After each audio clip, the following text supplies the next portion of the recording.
Hi guys, welcome back to my channel. Thank you for joining me for another video. Today's Sweet Treat Saturday and we're making cinnamon scrolls. Okay, so we're going to start off with some warm milk and some yeast and leave it to sit for about 5 minutes until you start bubbling. And then we're going to add some sugar, melted butter and some eggs. I'm using my electric mixer today and we're going to mix it for about 10-15 minutes until you get that consistency. Gonna put it away. I left it overnight, but the recipe calls for about an hour.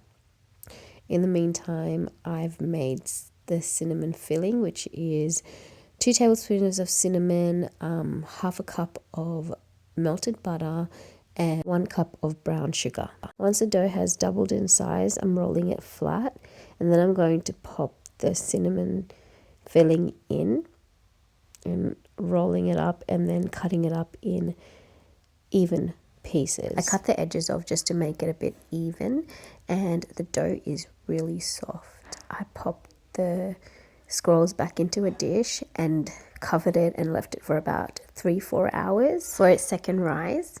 It didn't have much of a rise after 3 hours, so I warmed up the oven and put it in there for about an hour, and this is what it looked like. I actually used a mixture of butter and milk, and I warmed it up on the stove and made sure it was well combined before pouring it over the scrolls. And I put it in the oven at 190 degrees for about 25 minutes. Just keep an eye on it. Once it's brown, then you're good to go. Now I'm making the frosting, and it's some butter, cream cheese, icing sugar, and some vanilla. Look at this. I let it cool for about 5-10 minutes. Then I'm going to put it over the scrolls. Frosting is quite rich, but my kids thoroughly enjoyed it. As a matter of fact, as I'm recording this, my kids just knocked on my door and said, "Can I have a scroll, Mum?" I do want to really try making the custard scrolls with the coconut on top from Baker's Delight. Maybe in the next one. I hope you enjoyed this video and I'll see you next time.